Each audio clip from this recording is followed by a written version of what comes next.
Yo, bienvenue dans Manga Animation. Alors oui, encore un nouvel angle de caméra, mais ne vous en faites pas, je teste des trucs et ça risque encore de changer dans très peu de temps. Comme vous l'avez vu dans le titre, il est temps de parler de Osama Ranking, aka Ranking of King, car, vous devez bien vous en douter, j'ai beaucoup, peut-être même un peu trop, aimé cette série. Alors, j'ai vu pas mal de retours de gens qui étaient plutôt déçus de la tournure que prend l'histoire dans la seconde partie de cette première saison, que je peux tout à fait comprendre et que j'entends.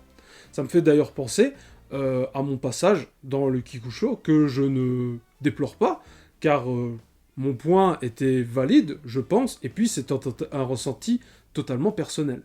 D'ailleurs, si cela peut vous intéresser, vous pouvez aller vous abonner à leur chaîne. Ils font très souvent des lives sur la culture du divertissement, je vais dire, en général, mais aussi très axé manga et animé, qui est très intéressant. Et du coup, ils font partie du peu de gens qui ont parlé de Ranking of Kings à la fin de cette saison. Car malheureusement, je pense que Ranking of Kings a été un peu trop victime de sa hype.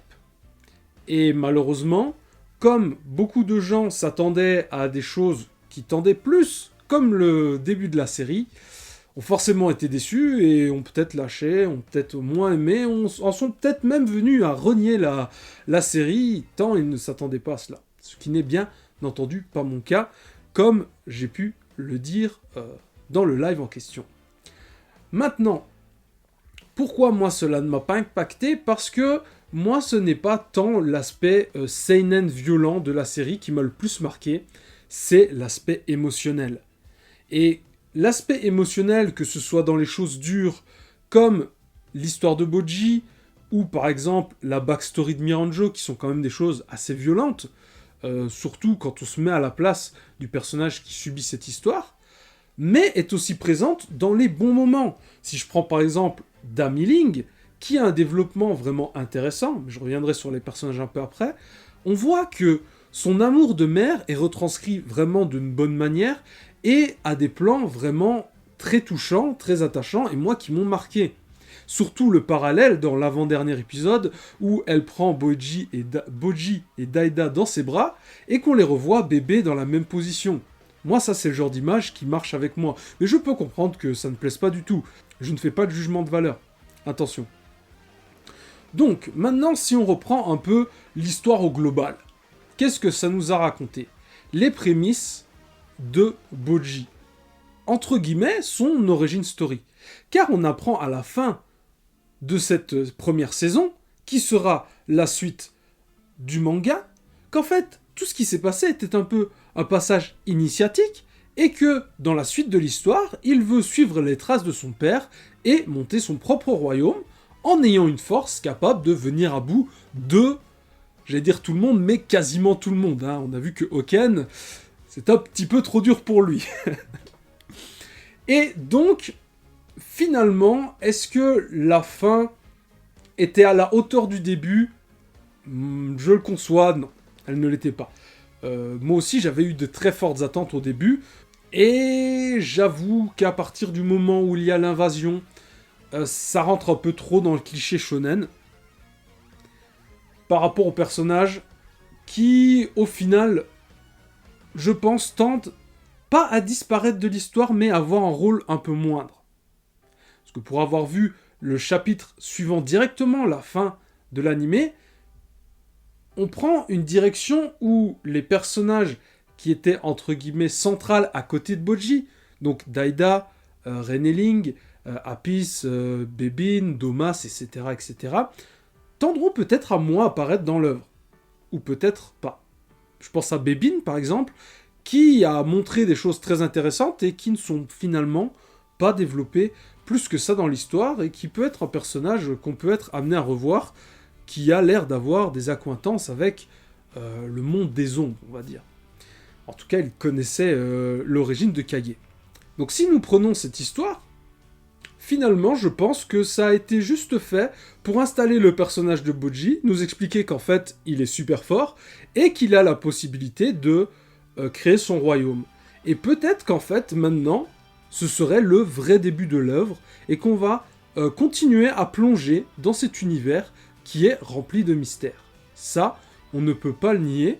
Autant on peut remettre en cause l'évolution des personnages qui tend à être un peu cliché à la fin, autant on ne peut pas dire que l'univers n'est pas travaillé et qu'il ne recèle pas de mystères dont même aucune clé n'a été donnée. On voit juste les portes et on se dit comment on va rentrer là-dedans. Par exemple, les personnes qui établissent le classement des rois et qui font monter et descendre les rois en question en fonction des critères qu'ils ont mis en place. Déjà, on sait que c'est une organisation, mais de cette organisation, nous n'avons vu qu'une seule personne jusqu'à maintenant. Et à la fin du 22e épisode, si je ne dis pas de bêtises, on voit qu'il vient demander à Desha de prendre la première place, donc Desha qui était classé numéro 2, le roi des enfers. Et au début, Desha refuse, et on voit que le personnage a une mine plutôt dégoûté. Il est blasé de ne pas avoir réussi à faire en sorte qu'il accepte. Et il y a le déroulé de l'épisode, il finit par accepter, et on voit direct qu'il aborde une mine fière, comme s'il avait réussi son plan. Sachant que la suite nous montre que les rois qui acceptent d'avoir la première place et rentrent dans cette pièce en question ne la gardent pas hyper longtemps. On va dire ça comme ça. Parce que comme je vous ai dit, j'ai lu le chapitre 165 ou 163, je crois, qui est la suite directe. Donc déjà, il y a ça. Ensuite, il y a le démon qui, je pense, sera amené à revenir, car on sait que lorsqu'on fait un vœu auprès du démon, il y a un prix à payer. Daida fait un vœu. On ne sait pas encore quel va être le prix qu'il a à payer. Peut-être, par exemple, qu'il ne pourra pas avoir d'enfant avec Miranjo. C'est une supposition, il n'y a rien qui donne d'infos là-dessus. Mais ça peut être ça. Mais si c'est ça, ça serait moindre. Il pourrait ne pas y en avoir. Mais dans ce cas-là, ce serait vraiment naze, et je serais le premier à critiquer ça. Mais ça pourrait être quelque chose d'encore plus important, comme par exemple le fait que son fils enfin je dis son fils, mais ça peut être une fille, que son enfant naisse maudit, par exemple. Ou que son enfant appartienne au démon, directement. Après, là, je balance des idées comme ça. Il n'y a rien de concret. C'est juste que voilà. Il y a encore énormément de possibilités. Et puis maintenant, la chose la plus importante. Au niveau du classement des rois, on connaissait Boss, qui était classé 6 ou 7e. On connaissait Desha, qui était classé 2e. Et puis c'est tout, en fait. On a croisé la route du roi fou quand Bojji fait son voyage avant de se faire trahir par Domas. Et en dehors de ces quelques rois-là, on n'en a pas vu. Sachant que le classement des rois est déterminé par différents critères, finalement, on va pouvoir rencontrer des rois très puissants au niveau de la force, on va pouvoir rencontrer des rois faibles au niveau de la force, mais très forts, je sais pas moi, dans leur manière de parler, dans leur diplomatie, dans leur manière de mener des affaires, par exemple. Et c'est là que je me dis qu'en fait, certes, l'histoire nous en a montré beaucoup sur les personnages, mais ne nous en a pas montré beaucoup dans son univers. Et c'est pour ça que je pense que toute personne ayant apprécié Osama Ranking doit faire l'effort, je peux pas le dire autrement, de continuer l'œuvre en fait. Les tomes vont bientôt sortir en France, début avril. Malheureusement, on est très très très en retard, puisque vient de sortir le volume 13 au Japon, et on risque pas de l'avoir tout de suite. Déjà la suite à un animé, j'espère, on ne l'aura pas tout de suite, mais j'espère, parce que je veux et j'exige une aussi bonne qualité que la première saison. Et donc s'il faut attendre, encore arriver au tome 25, 26 pour avoir un deuxième arc, moi je suis preneur. Malheureusement, la hype, en tout cas, de notre côté, je vais dire, au niveau de tout ce qui est manga, animation, risque de retomber. Il n'y a qu'à voir maintenant que c'est fini depuis quasiment une semaine, plus personne n'en parle. Et je trouve ça vraiment, vraiment dommage. Donc, à voir. En tout cas, je pense vraiment que Ranking of King mérite qu'on continue de suivre, qu'on continue de la soutenir, parce que ça dénote totalement de ce qui se fait à l'heure actuelle en termes d'histoire, en termes d'univers, et surtout en termes de personnages, même si, je le conçois, à la fin, on rentre dans le cliché des personnages. Donc ça, c'était pour un avis un peu global, et surtout pour essayer de relancer un petit peu cet engouement. Pour faire très rapide sur l'animé en lui-même, l'animation a été magnifique de l'épisode 1 à l'épisode 23, même s'il y a eu des temps faibles. Petite mention par exemple au combat de Dorshi contre les espèces de lions cornus, je sais pas, ils ont pas vraiment de nom, on dit les bêtes dans l'animé justement, qui est pour moi très certainement le passage le mieux animé. Je sais pas pourquoi ce passage là en particulier, mais est le passage le mieux, avec la meilleure qualité d'animation. Et puis il y a ce combat final, le combat Bojji contre Boss, qui... Alors, j'ai vu pas mal de gens qui ne comprenaient pas le fait que Daida redevienne boss, mais j'ai vu un commentaire très intéressant là-dessus, c'est que finalement, si Bojji s'était battu contre Daida, forme Daida, bah, le combat aurait été bien moins épique, parce que Daida a certes la force de boss, mais réduite, et du coup, bah, on aurait fait un petit peu un remake du premier épisode, où Daida se bat contre Bojji, mais avec Bojji qui a du répondant. Donc ça aurait été symbolique, mais ça l'est moins que Bojji qui se bat contre la représentation physique de son père dans une animation, mais...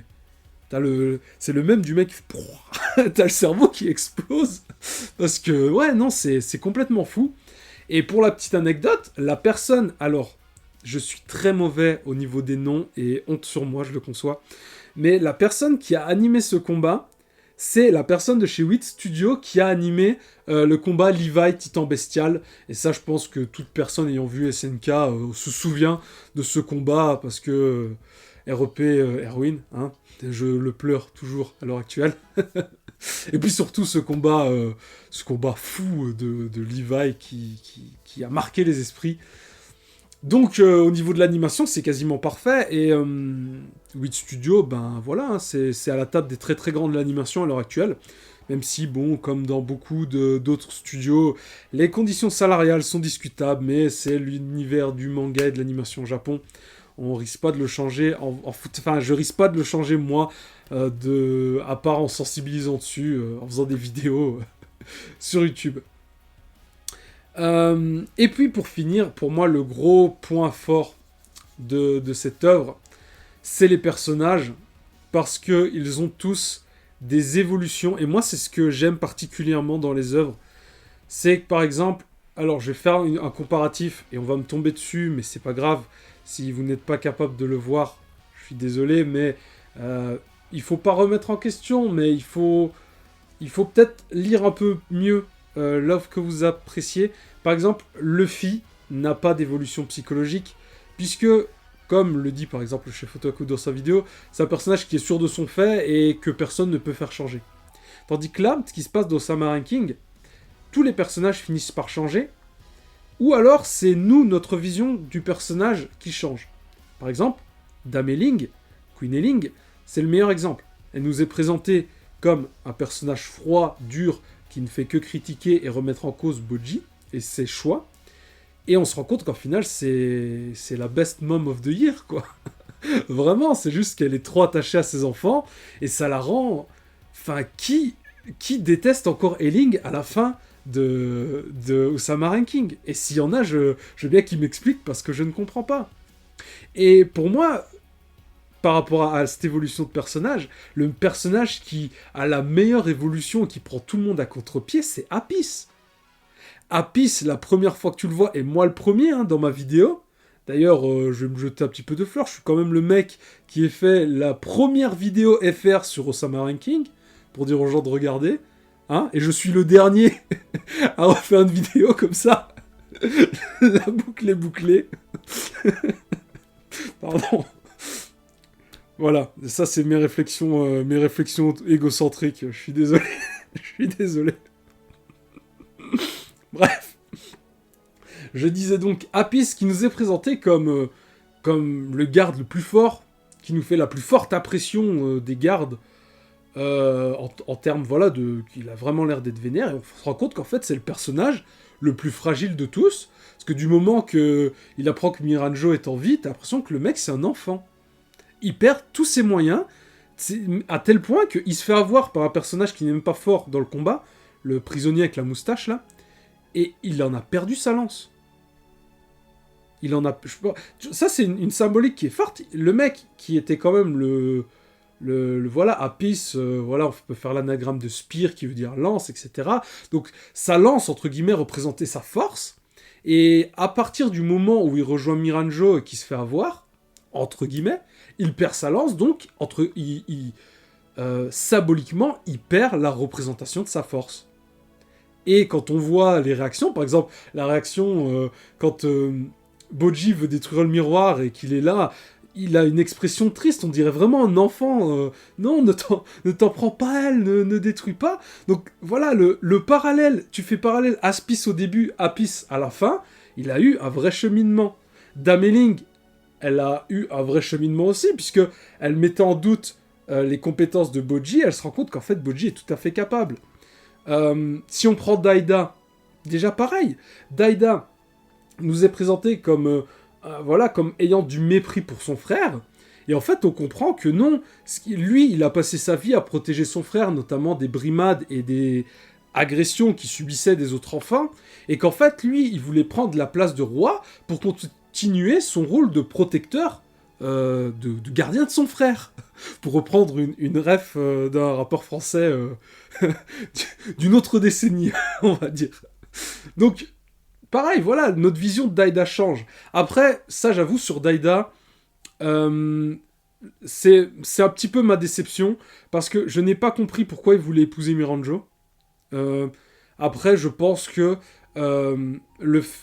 ça peut s'expliquer par le fait que les souvenirs de son père lui étaient transmis et que ça ait évolué en amour et qu'il veut suivre les traces de son père de la même manière que Bojji suit les traces de son père en créant son royaume. Deida veut suivre les traces de son père en continuant de protéger Miranjo et de vouloir la rendre heureuse.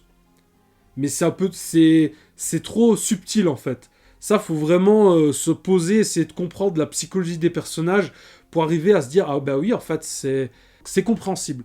C'est un peu trop alambiqué, je trouve. Mais voilà, la réflexion, je me la suis faite. Mais j'avoue que c'est un peu... De prime abord, c'est pas assez visible. Et la deuxième chose que je trouve un peu dommage, mais après c'est corrigé, c'est qu'il il cède son trône à Bojji, qui au final lui le rendra, donc ça s'annule. Mais je trouve que c'est un petit peu trop facile, parce que certes, Bojji est devenu fort, mais... est-ce qu'il avait les vraies compétences autres qu'un roi? Parce que par exemple, on le voit remplir des documents, faire des doléances. Sur le fait que Bojji prenne soin des autres, il n'y a aucun souci. Sur le fait qu'il ait la force de protéger son royaume, il n'y a aucun souci. Mais tout ce qui est tâche vraiment de roi, voilà, tout ce qui est doléances, gouvernance, administration et tout ça. Bon, on sait qu'il a eu des cours avec Despa, mais est-ce que ça allait aussi loin? Pas sûr. Après, c'est ce que c'est. Et de toute façon, comme j'ai dit, ça a été annulé, donc c'est pas plus mal. Et donc voilà. Hein. Je pense que je pourrais encore continuer pendant super longtemps, mais j'ai abordé les points les plus parlants que je voulais. En sachant que, voilà, moi je vais continuer très très fort de suivre Osama Ranking. C'est devenu un de mes animes préférés, un de mes mangas préférés, et c'est l'une des meilleures adaptations ever de manga, même si c'est difficile de faire un classement. Hunter x Hunter 2012. Pardon. Bref, voilà. C'était mon petit bilan, gros bilan, de Osama Ranking saison 1. Bon, je vais encore me répéter, mais moi j'ai vraiment vraiment aimé cette œuvre, et je n'attends qu'une chose, c'est la suite. Donc, God bless la Scantrad. Parce que bon, il faut parler anglais parce qu'il n'y a pas de Scantrad française encore. Mais les chapitres traduits en anglais sont relativement facilement trouvables. N'hésitez pas. Moi, de toute façon, quand les tomes vont sortir en français, je vais les acheter parce que je veux avoir cette œuvre, je veux qu'elle continue, donc je soutiens. Je ne ferai pas que lire la Scantrad.